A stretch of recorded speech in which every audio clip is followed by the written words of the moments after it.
So my first reaction to the arrival of my sample of a retail K70 RGB was like, gee, awesome, I'm gonna go plug it in right now and it's gonna be sweet and I can't wait.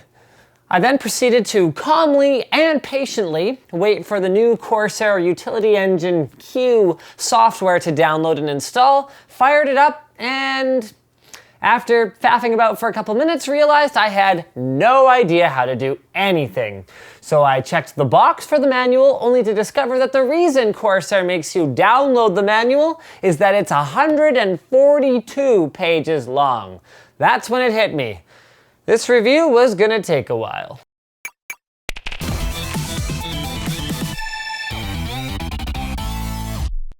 Cooler Master Neptune series CPU coolers are available in a variety of radiator sizes to perfectly suit your next build. Click now to learn more.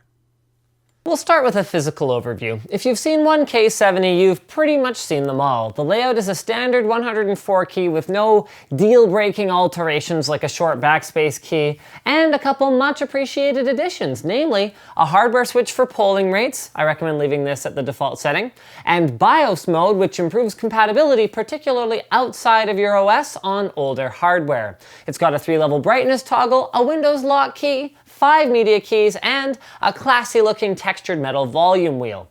Corsair continues to include soft-touch rubberized wrist rests, and as someone who won't use a keyboard without one, I consider this very important. And they continue to deliver the same pleasing fit and finish that we've come to expect over the last few years, with a gorgeous, solid brushed aluminum backplate, rubber-bottomed flip-out feet, and a braided dual USB power cord. Although it should be noted that the second connector with 2 arrows on it is not for a pass-through port, but just extra power for the RGB LED lighting and significantly upgraded microcontroller when you're using USB 2. If you plug in via USB 3, you only need the connector with the picture of the keyboard on it, and you can leave the other one dangling. So let's dive right into it, shall we? The well-publicized and much-anticipated special sauce here is Cherry's implementation, for now exclusive to Corsair, of RGB lighting within their MX series key switches. Replacing the single 3mm 2-lead LED embedded on the top of the switch directly below the keycap is a new system that mounts an RGB LED to the PCB of the keyboard and uses a translucent keycap housing and lens to focus the light, so from the outside it looks very similar to the older style. Of course, this would all be meaningless if performance was compromised in any way, and keyboard enthusiasts will be happy to know that the tactile characteristics of the red, blue, and brown Cherry MX switches that this keyboard is available with at launch are untainted. And another desirable side effect is that the LEDs are less susceptible to failure due to static discharge because they're surface mounted in the keyboard. So far sounds good all around. But of course, if it's impossible to use, then this is all a purely academic discussion. So let's dive into the documentation for the Corsair Utility Engine software. The main reason this keyboard has been delayed and delayed and delayed some more, and find out if a little bit of good old-fashioned RNT-effing-M is going to get me through this. We'll start with profiles, not to be confused with modes, which are sort of like sub-profiles. Profiles store their modes and foreground lighting effects and can be switched automatically when certain applications launch or manually using the system tri-icon, something you may find yourself doing often when setting up lighting effects, since sometimes you'll have to change them to get settings to apply. Modes coexist with profiles. You must always have one of each loaded at least. They can have their own background color schemes over which the foreground lighting effects will run, but they are inexplicably missing functionality like the ability to have continuous wave patterns or their own reactive typing schemes. So you'll likely need a handful of profiles to get the variety that you obviously crave because you just spent a couple of $100s on a keyboard that lights up funny. Modes also store button assignments, and the options here are basically endless. Every button on the keyboard, even the LED brightness toggle, which I rebound to mode switching because the keyboard lacks any dedicated buttons for that, or even general purpose macro buttons, is completely reprogrammable. We're talking text input, shortcuts to the homepage of your favorite website or applications or whatever, overlaid countdown timers for gamers, although that overlay feature is a bit of a work in progress, mouse DPI changes, mouse movement, mouse clicks, separate macro execution for the downstroke and release of the key, and even different lighting effects to go along with it. It's pretty cumbersome, but the groundwork has been laid here for Corsair's RGB series to be the most powerful keyboards ever made. And never mind just for gaming, for anything that requires execution of macros or other complex functionality. And we haven't even talked about the lighting yet. It took me a few hours to get the hang of it, but at least not entirely because I'm an idiot. I spent most of that time being frustrated by bugs, like needing to drag a mode to the top of the list and sometimes quickly switch profiles in order to preview what I was doing, and not being able to find mode switching within the Actions editor because it's the one thing that's not in there. No, you need to right-click the button instead.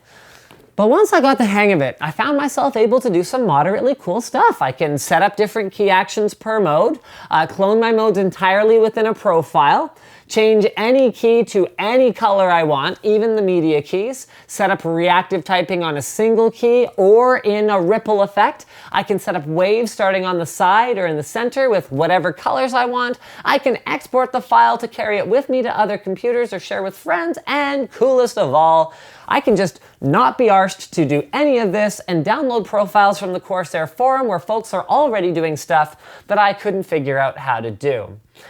But here I ran into another problem. When you import someone else's profile, it adds all of the crap from theirs into yours, with the only way to get around that being to manually delete them all or wipe out everything in the software. And while I saw stuff that I wasn't sure how to do, most of it was pretty simple. Different time delays, longer or shorter trails on an effect, more or fewer colors. Where's the full programmability that you promised, Corsair? Lua, as they call it, is not here yet, which I guess is both encouraging and discouraging because it means it's less complicated for now, but it also means that it's going to get more complicated later in order to unlock the full potential of this bad boy. So I guess that leads pretty well into conclusion time, and it's not a simple conclusion. In the 10 years I've been using Corsair products, I've seen innovation and I've seen success, but I've also seen failure. So what is the K70? Right now, I would say it's both. The idea is a success, but the endless delays gave their competitors the better part of a year to react and bring their own solutions to market. Now that it's finally here, I'd say the quality of the hardware is a smashing success, but the software is, to put it bluntly, not. I mean, its features are a success compared to other products currently on the market, but compared to the expectations that they set, they're not, and I'm sure they'd prefer if I just ignore the uproar over the Corsair Gaming rebrand initiative, speaking of things that are not that successful right now. So, the K70 RGB won't be taking home an editor's choice or anything today. But what I will say, based on my experience with Corsair, is that while this was not a smooth product launch, the battle for RGB keyboard dominance is far from over. For all their flaws, Corsair's RGB keyboards have a few key advantages versus their competition. Number one is excitement. This is the most anticipated keyboard in the history of computer enthusiasts ever, as far as I can tell. Number two, they are first to market. They exist.